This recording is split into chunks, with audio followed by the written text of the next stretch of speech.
It's a really amazing walk from our house out to Saumur. Beautiful views and a really old fort to look out over the countryside. So if anyone's interested in that kind of hiking, do get in touch. Back at the house, we have a lovely lime tree in the front garden. Unfortunately, it's getting bigger and its roots are getting bigger and they're heading towards the house. So one of the jobs we had to do is uplift a few of the stones and cut through the roots to make sure they didn't go towards the house. So Simon cut those out. Oh, big tree. Quite a tricky job because it kept lifting all of the stones up, making it uneven to walk on. Meanwhile, at the back of the house, we had to put in a French drain. So we dug out about 1 metre down to make sure that we could drain all the water away. We put a porous material down. On top of that, we put the drain. So the material helps the drain not to get all silted up with mud and allows it to keep draining freely. We put that down into the ditch that we dug, and then we put the stones back on top so it's nice and free draining, and then we had that on a downward slope away from the house with a well area for it to collect and then soak away. It's made a huge difference to the house, and I would say it's taken over a year to dry the walls out thoroughly.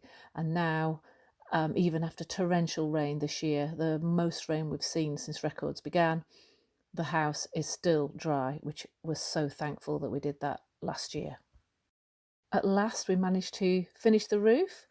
A lot of it was getting the ridge tiles, which was a Christmas present from my parents. Thank you, Mum and Dad. And then we got those on the top, finished off the slating all the way along. And oh my goodness, it took a while, but through rain, sleet, snow, and heat waves, we got up there, Simon and I, and completed the roof.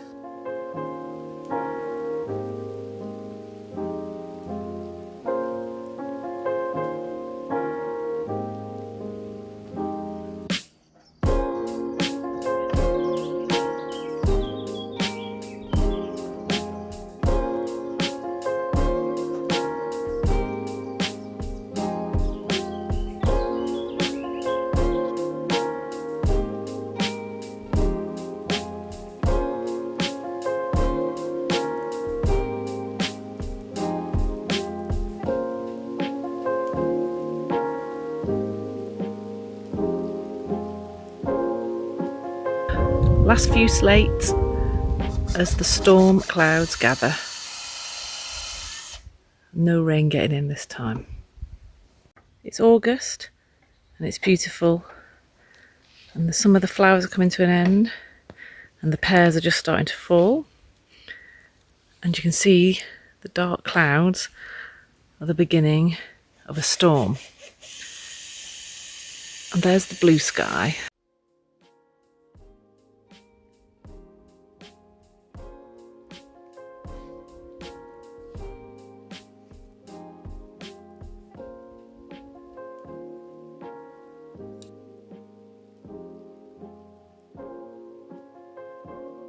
So we enjoyed the summer and planned for new and exciting adventures.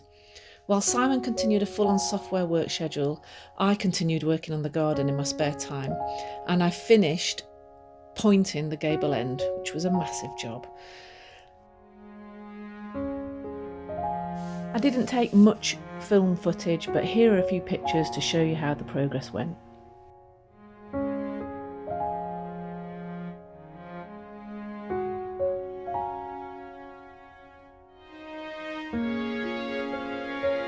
Before you knew it, it was Christmas and our son came home to celebrate the festivities.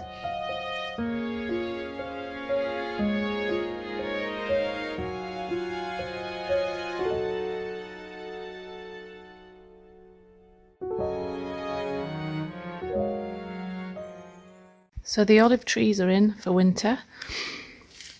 Starting to chop up the wood into smaller bits so that we can bring it in to the house for burning. It keeps us nice and warm. It's -4 today, a bit chilly. So yeah, this is a general day in January here at Le Chassaing. Oh, it's so cold this morning. I couldn't actually feel my fingers, so I had to run literally like a fool up and down the road to get my hands warm. I can't actually see at the moment because I've sat down and my glasses are steaming up now. My eyes are warm. My eyes are warmer than my glasses. Protective goggles, wood cutting this morning, making sure I've got plenty of wood. I should do it in the summer, yes. But anyway, it's January, it's -4. Probably ought to get some more wood cut for the fire. Loving it. Yeah, we take the wood from the wood store, go down here, past the woodland bit, the corner, past the bread oven, who needs a new roof this year, up the driveway, past the mighty Fiat and the new water storage area and the house in our garden. This is the wood processing area. So we go in here where the big saw is and chop up the wood.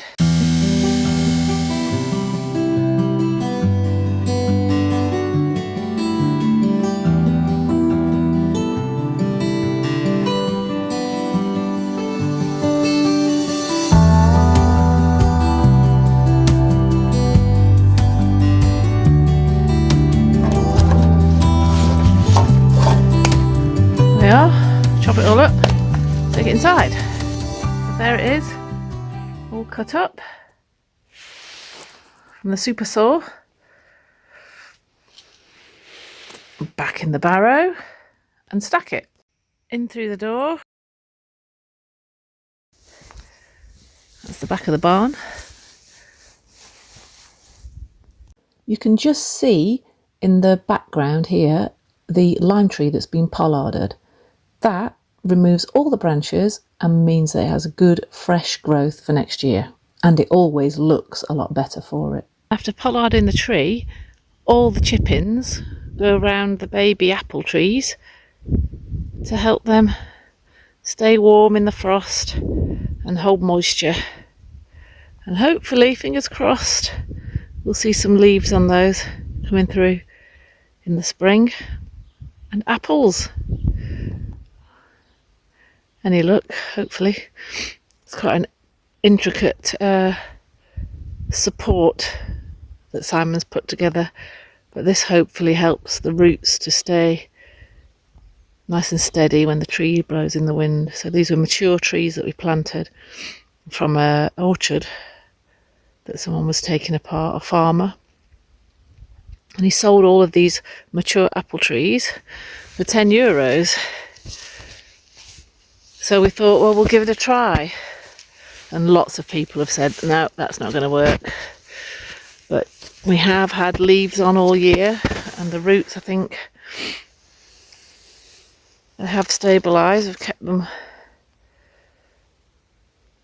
nice and wet during the summer, the hot summer. So hopefully we'll see some growth. Oh, the strawberry patch is looking very frosty this morning. And the vegetable patch needs digging over, so plenty of work. Look at the old pear tree in the blue sky. Gorgeous.